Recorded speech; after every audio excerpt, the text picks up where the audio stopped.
Where there's a gap in income and health, you can expect to find less access to healthy food. One attempt to narrow the gap is a new grocery store in Dorchester called Daily Table. The business plan is to sell food that's surplused by producers and other retailers, and by keeping the prices low, there's hope that more healthy food will be more affordable.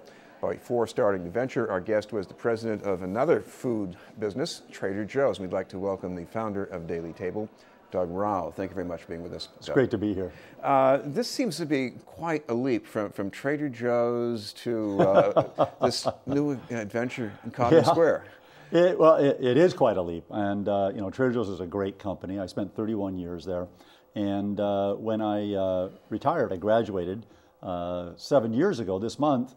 I actually had no idea exactly what I'd be doing. So I did this wonderful fellowship at Harvard called the Advanced Leadership Initiative. That out of that came this idea about how to tackle a major social issue we're challenged with. And I will say that, you know, fortunately, I put many of the things I learned in the years in the food business into practice, but that other than that, they're very unrelated businesses, obviously. Well, one of the things that I guess you're intrigued by, or maybe alarmed by, is how much food that I guess is still edible that goes into the trash. Yeah, you know, it's amazing.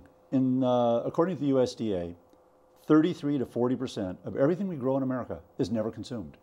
That's a staggering amount. We're the richest nation in the history of the world in food production.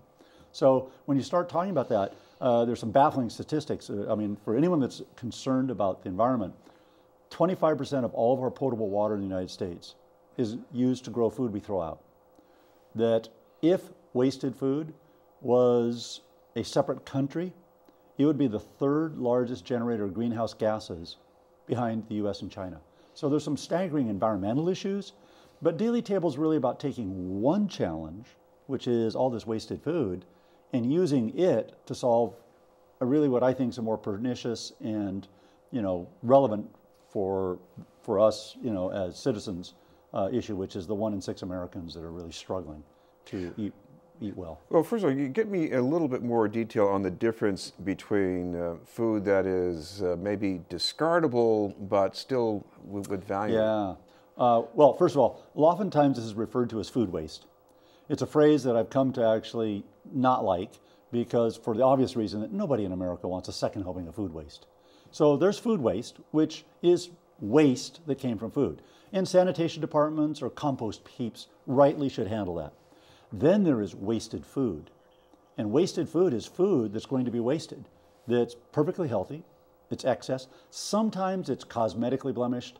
There's a couple examples I can give of this. One is at the Boston public market up here, the Chelsea, the produce market, that we were up there and we were looking for just introducing ourselves. We're going to be coming, we're opening up. If you have any extra produce that's good and wholesome and healthy at the end of the day, we're a 501c3, that's a nonprofit.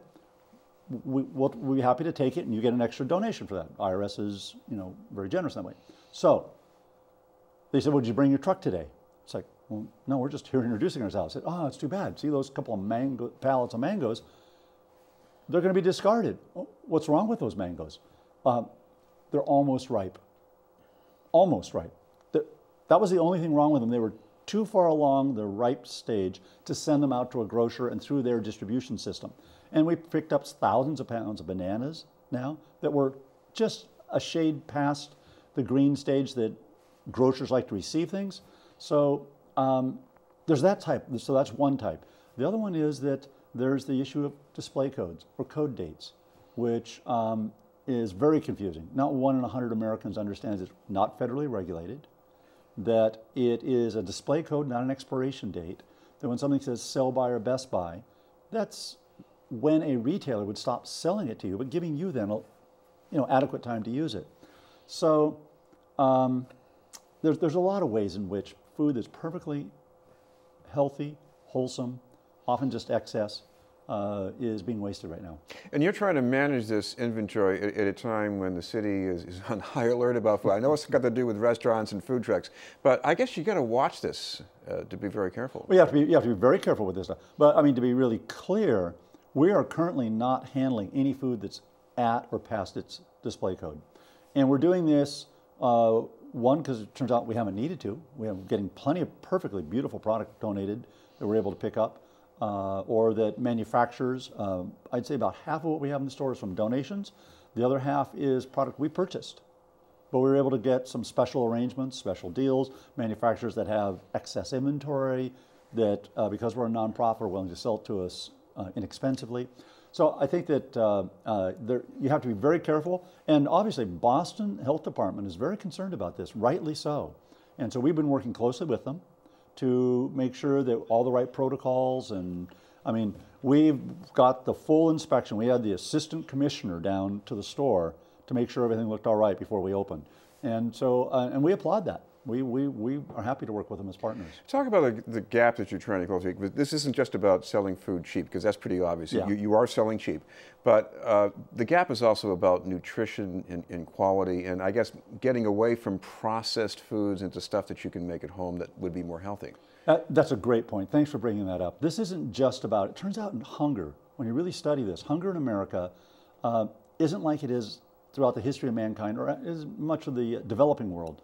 Hunger in America is sometimes the poster child for hunger in America, you can say, is an obese person. That hunger in America is a shortage of nutrients, not a shortage of calories. And so when you figure that out, then you realize the solution isn't just giving them something to eat, that because the answer isn't a full stomach. The answer is a healthy meal.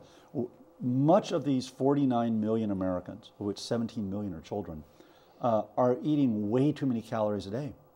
But it's empty calories, it's junk food, it's sugar water, it's, you know, junk for breakfast. So, and when you look at why is this happening, you realize it's because nutrients are expensive and empty calories are cheap. And economically, they can't afford, when they hear they should eat 5 servings of fruits and vegetables a day. You know, we all know produce is pretty expensive on a per calorie basis. So the idea of Daily Table is, can we go out and actually deliver affordable nutrition, food that's actually healthy, that'll move you forward. It's not going to create, you know, type 2 diabetes and heart disease and stroke and obesity and all the issues that we're struggling with as a society. And how do we bring affordability to the foods that we ought to be eating to the 1 in 6 so that all Americans have access to that? And that was the concept behind Daily Table. All right, well, thank you very much for being with us. Well, it's a pleasure. Doug Rauch from Daily Table at 450 Washington Street, right at the corner of Park Street. Up next, Chris Harding previews this weekend's Beacon Hill Art Walk after this message.